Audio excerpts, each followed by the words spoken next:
coefficient extraction.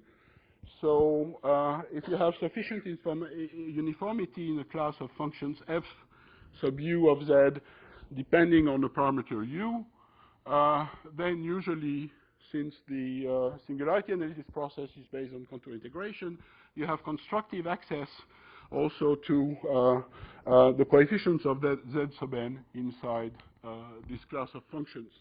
So that will prove very important later when we talk about limit distributions. Another class of expansions, another class of restrictions that can be lifted is the fact of, in a few cases at least, is the fact of having finitely many singularities on the border of the disk of convergence. And the example I took here, which corresponds to work with Gourdon, Panario, and Pouyan, is motivated by the analysis of polynomial factorization algorithms for polynomials over finite fields.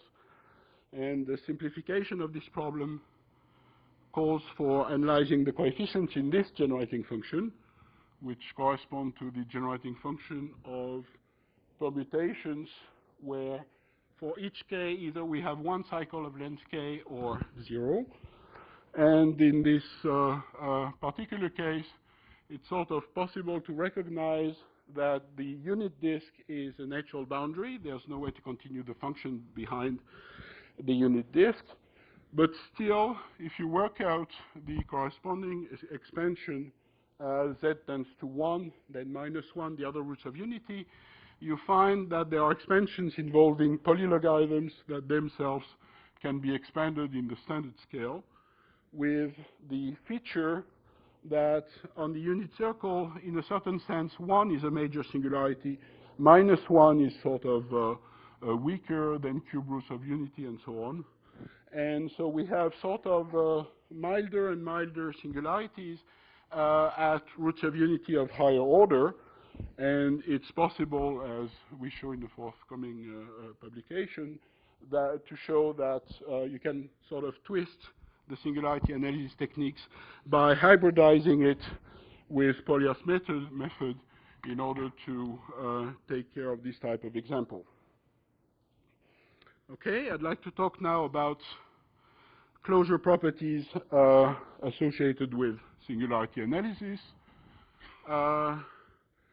So if you want closure properties, it's good to start from something. A good starting point is the generalized polylogarithms. So of course, if alpha is equal to 1, you forget about this.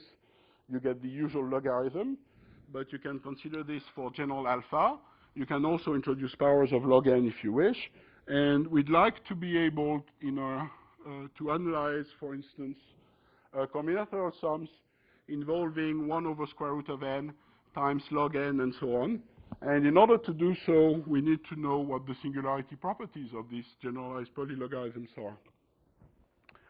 So it's possible to understand what goes on as z approaches 1 along the unit disk. It's a little harder to find what goes on when z tends to 1 in the type of indented disk contour that we need, because we need to start from an expression providing the analytic continuation of the generalized polylogarithm. The fact that the generalized polylogarithm exists in the complex slit plane has been known for over a century, and there's a very good book by the American mathematician Ford, reprinted by Chelsea, which discusses similar questions. And I'm just saying what the starting point is. The starting point is the Cauchy-Lindelöf contour integral representations for Taylor series. In the case where a Taylor series is given by its coefficient function, phi of n, this is the case here. And in the case where we have phi satisfying good analytic properties, in particular phi should admit a lifting to certain half planes of the complex plane. And if we have this, then it's easy to see at least that the sum on the left correspond to sum of residues on the right.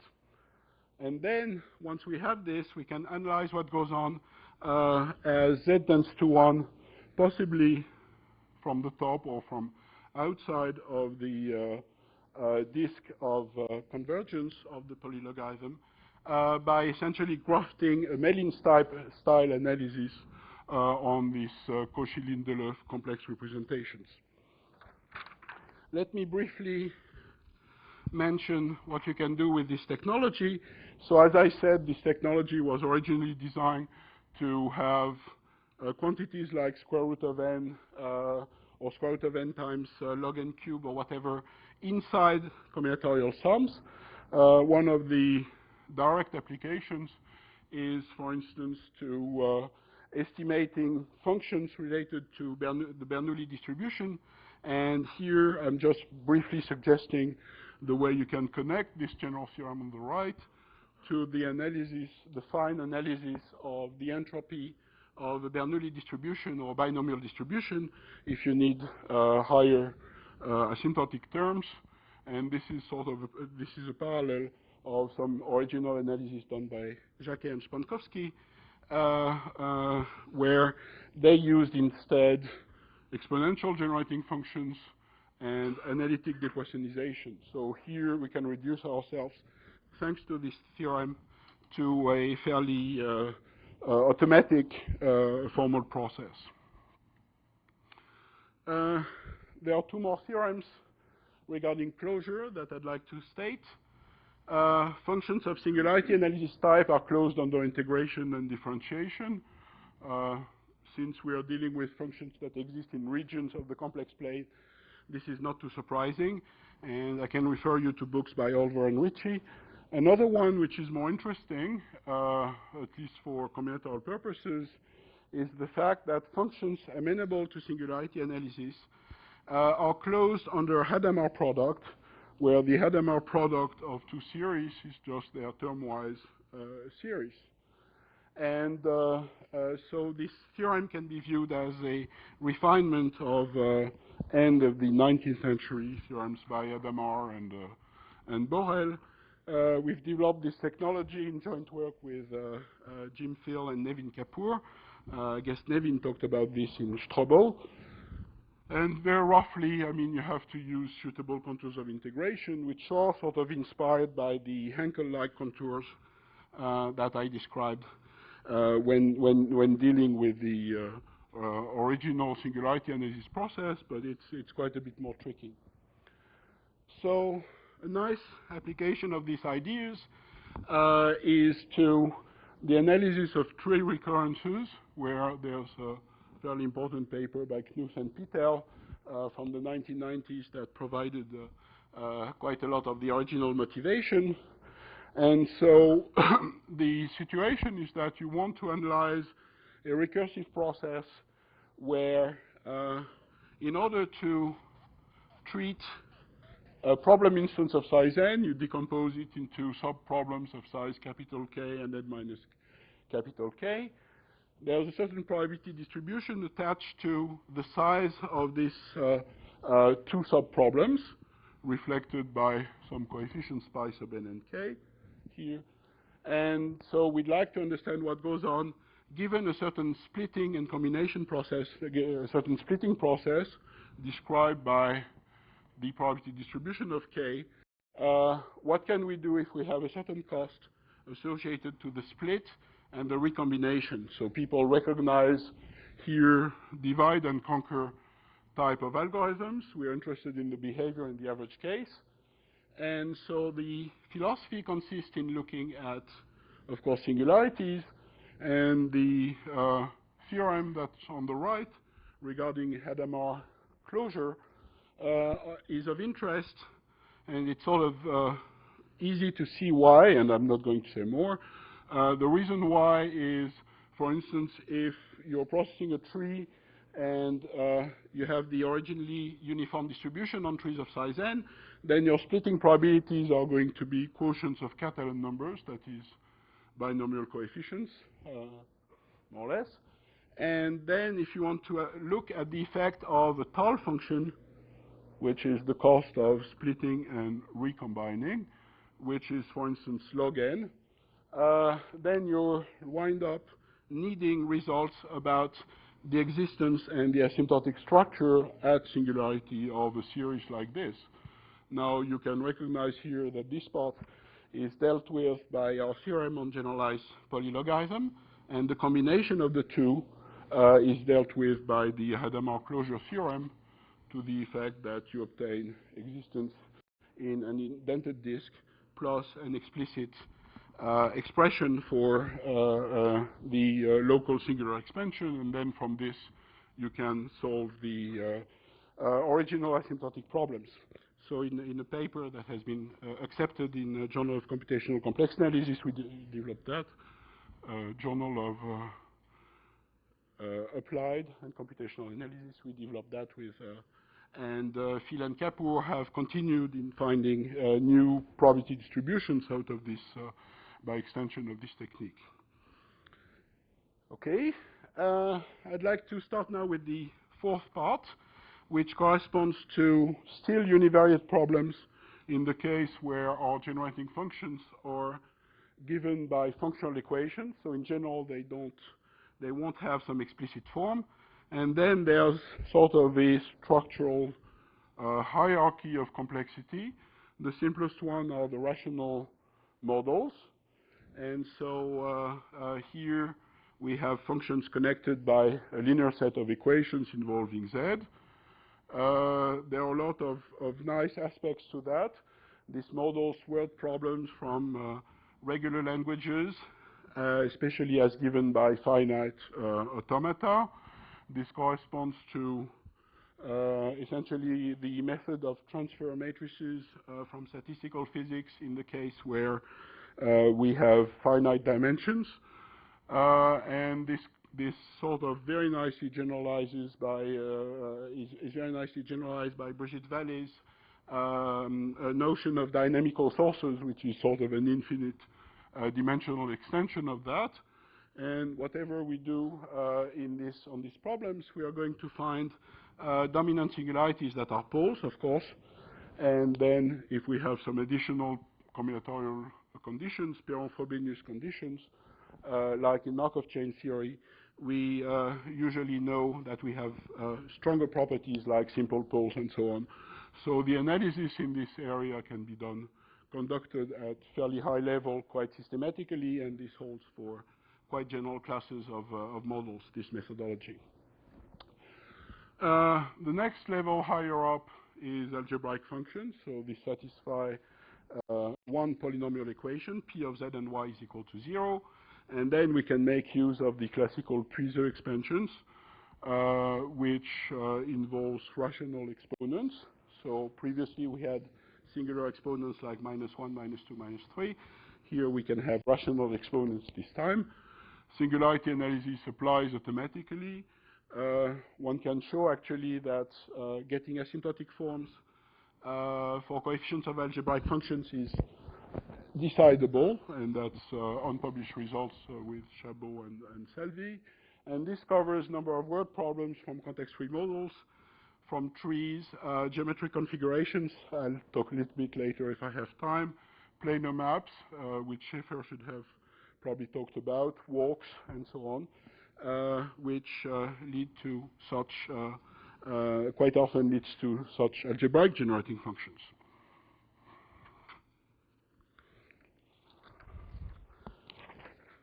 There's one level higher up, so far rational is included in algebraic.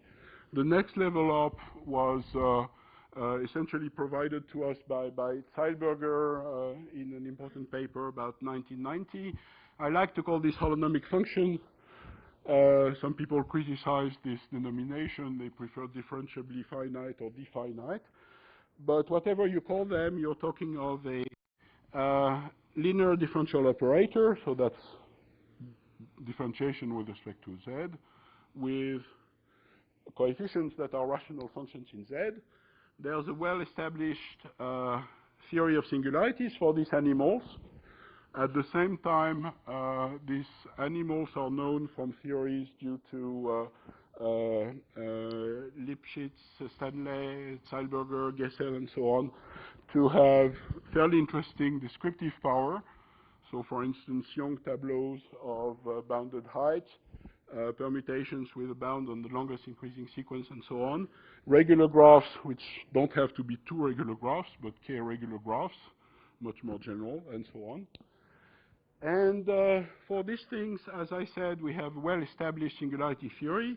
In particular, there's a case called regular singularity, or sometimes Fuchsian case, where the singular elements that are going to occur at a singularity will have an integral power of log times some power z to the beta. Again, the expansions can be shown to be valid in indented disks. And in the case of problems arising from combinatorics with rational coefficients, then the numbers that you get as either the position of the singularity or the exponent beta, that you get at the singularity, are going to be algebraic numbers. So an example of that is the analysis of partial match in quad trees, which we did a number of years ago with Gonnet, Puech, and Robson. And very, very briefly, it's a divide and conquer algorithm for finding points in a rectangle given some information on, say, one of the coordinates.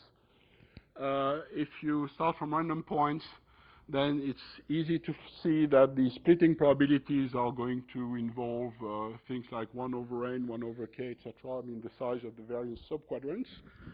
And so we are indeed living in this world of holonomic functions. The singularities are of the regular type. And when you work out the singularity, apply singularity analysis, you find, for instance, that if you want to retrieve points given only one of their two coordinates in dimension d equals 2, and you do this by a quad tree built on a random set of points, then the expected cost will be of the form constant times n to the square root of 17 minus 3 divided by 2. So you see this characteristic algebraic number, which now appears in the exponent. So these results have been improved recently by Wang and collaborators, especially as regards putting the constant in explicit form. So we've seen sort of three fairly general classes: rational, algebraic, holonomic. We're not restricted to that. And it's possible to analyze coefficients of certain functional equations. And actually, a very early example of the use of the simple form of singularity analysis, essentially my theorem 2 without the log terms, is due to Odlyzko around 79. And Odlyzko was interested in balanced trees, enumerating balanced trees, which are here 2, 3 trees, such that every node has either 2 or 3 descendants, and such that also all the leaves are at the same level. And by the symbolic methods, it's not too hard to realize that the generating function of such trees satisfies an equation with a substitution inside. And you can work out, again, continuation in a Camembert region. You can work out a local expansion at the dominant singularity, which turns out to be 1 over the golden ratio. And out of this, you find an asymptotic representation for the number of balanced trees. So that's one of the examples where here you have exponents that can even be non-real, and some of the terms that appear in the asymptotic expansion of the singularity involve complex exponents with non-zero imaginary parts. This works of Odlyzko are preceded by a little bit what we did also on the height of trees, which can be viewed as another singular iteration problem.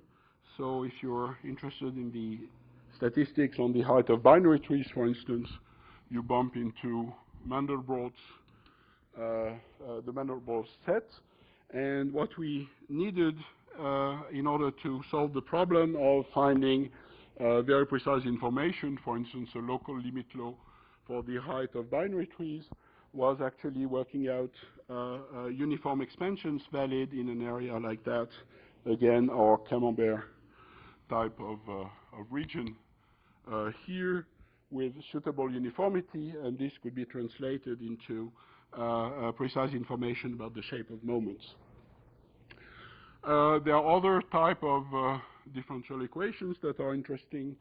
For instance, digital search trees related to searching on words and data compression lead to difference equations like that when expressed in terms of exponential generating functions.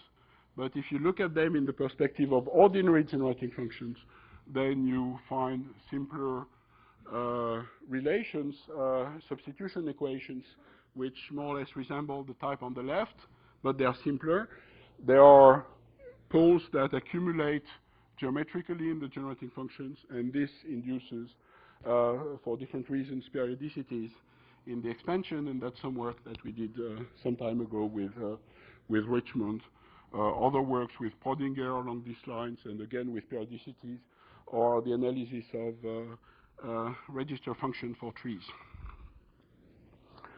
So now I want to come to the last part of this talk, which is limit laws. And so far, these were essentially univariate problems. How can we get information about multivariate problems? Well, the easiest thing, if we have a bivariate generating function, is to take partial derivatives with respect to the secondary parameter, and then we get moments. And in a number of good cases, we can pump out moments via singularity analysis, one after the other. So we characterize moment of order k of the distribution, probability distribution of interest for each k. And if the scaling works in our favor, then singularity analysis applies. So for instance, that's what we did with Poblete and Viola for the cost of construction of hashing tables, which corresponds to this nice nonlinear differential equation, which was found by Knuth in a note of 1998. So you pump out moment, you get in this way the fact, in this particular case, that the distribution of construction cost is equivalent to the area under a Brownian excursion, also known as the area distribution. There's, of course, work by several people here, including Lucia on this distribution, Chassin-Marquardt, and so on. I think maybe I'm running a little short of time, so I take this out. And I'd like to talk next about a fairly simple technique which is local, but is often very effective in getting Gaussian distributions. So if we want to get multivariate distributions, limit distributions from multivariate generating functions, there's a very natural approach which consists in saying, well, we should look at functions of several complex variables. So that's a very interesting point of view, which in a number of cases can give some very precise information over wide ranges. And so we have Robin Pimentel and Mark Wilson, for instance, and Manuel Yatzer have been working on these aspects.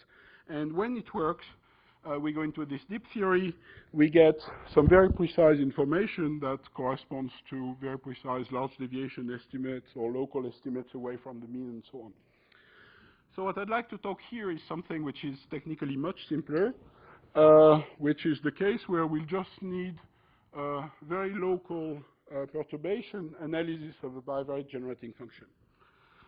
So it's not too hard to imagine if we have a univariate generating function which has one of our favorite forms with the minus alpha exponent, some rho here, and just one variable, that there would be several cases where when you introduce the secondary variable, it's going to do something nice to the asymptotic expansion, either induce a smooth displacement of the position of the singularity, or a smooth displacement of the exponent in the singularity, or possibly both, but still smooth.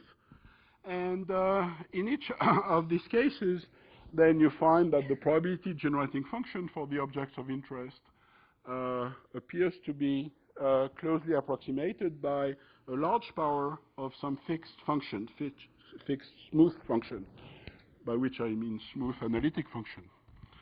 And then, where in this case, we can sort of look at classical probability theory, where sums of random variables, if they are independent, correspond precisely to large powers. And by looking back at the technology, this field was started by Bender and developed beautifully by Wang around 1995 and following years.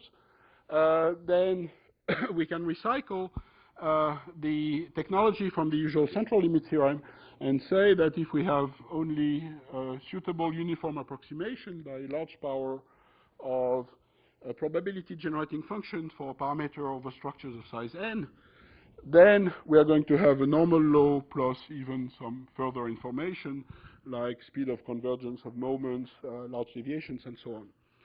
So this technology, known as quasi-powers theorem, applies very well to at least these two cases and even some hybrid cases as shown by Bender and Richmond.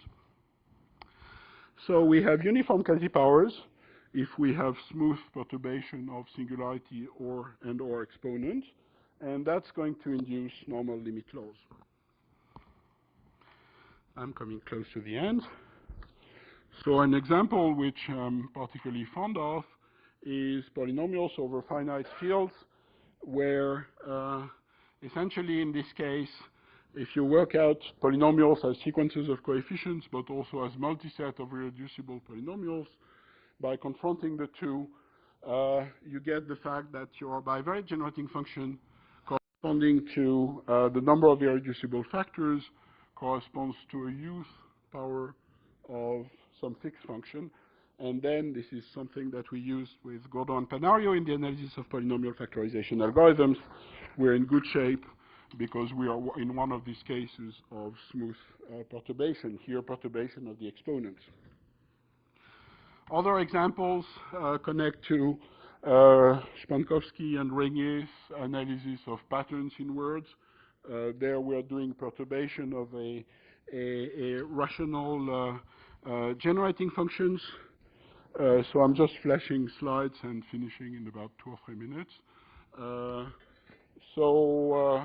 You take the, for instance, automata or regular expression description of patterns, and you can get Gaussian laws by this. In this case, we are in the movable singularity framework. For many objects that can be described by systems of polynomial equations, we have the secondary parameter that induces a perturbation that causes the location of the singularity to move, and so we expect Gaussian laws.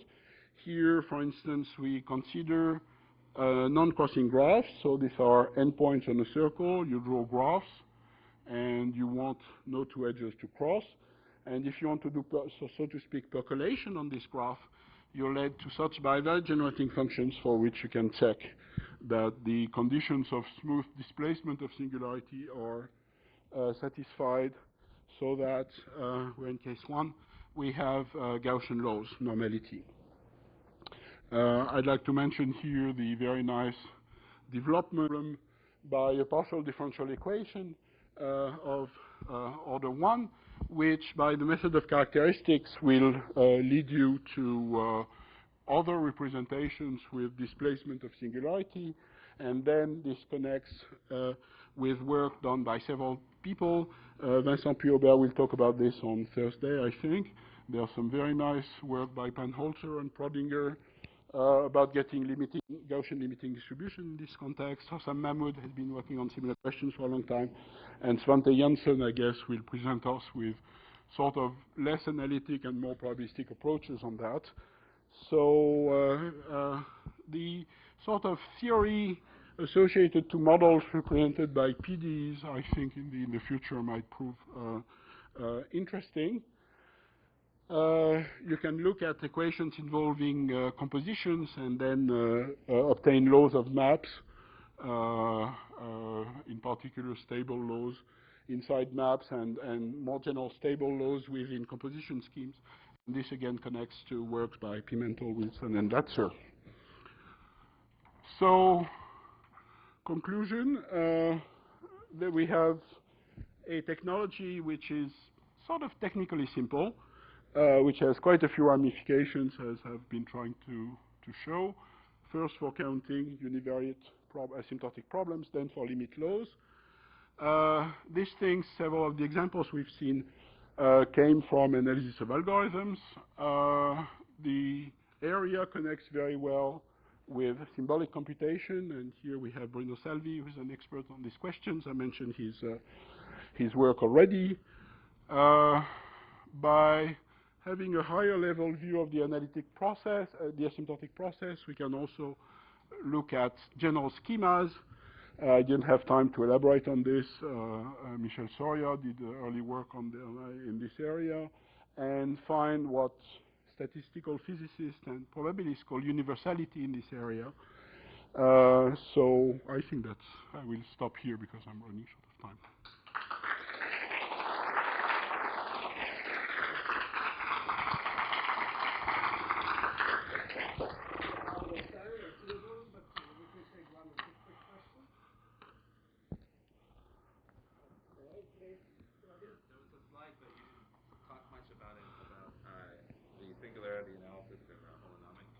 Yes. If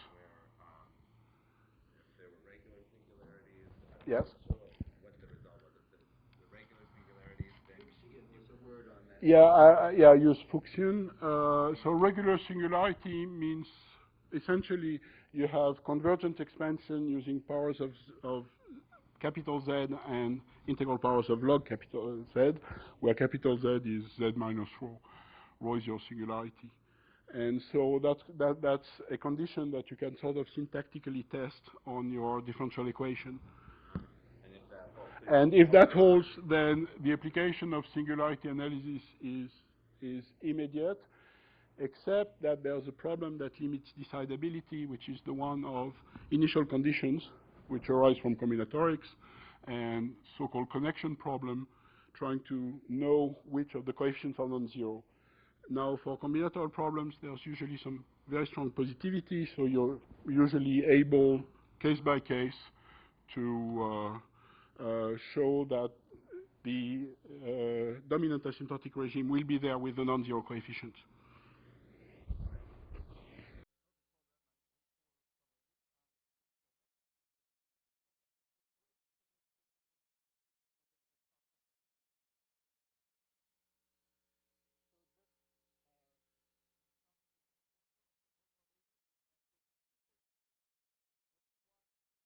They define a circle and a hyperbola, and we are looking at their intersections here. You have 2 points, and since they are tangent, you have multiplicity 2. Now, if I compute a Grobner basis, I need to give it a term order. Here, the term order say eliminate x first. You get 2 polynomials in the basis. The first one doesn't have x, and it vanishes at the ordinate of the intersection points. And the second one gives you the value of x at those values of y. So you get a description of the solution set of your initial polynomials. In the general case, you start with S polynomials. They generate an ideal, which means you take the linear combination with polynomial coefficients of those given polynomials. You need to fix a term order on monomials, which means something that's compatible with multiplication and lets you decide which is the leading term in a polynomial. I'm noting this LT of P. And then a Grobner basis is just a set of polynomials such that for all elements in the ideal, the leading term of one of those divides the leading term of your polynomial. So here in this example, say the leading term of this one is y4, the leading term of this one is x. And consider these two polynomials. This one has leading term x squared, and indeed it's divisible by x. and this one has leading term xy, and is divisible by x. So that's what a Grosvenor basis is. It's important because there are many things that you can do with them. Polynomial system solving, like in this example, you get a triangular form, and then you can solve the equations one by one. Elimination, here we've eliminated x, and geometrically this corresponds to projection, and there are many uses for elimination. Null-Stellensatz, so for instance, I'm taking the polynomial x minus y, this line here. I want to decide whether it's 0 at all the intersection points. And the answer is yes, and this can be done by Grosvenor basis.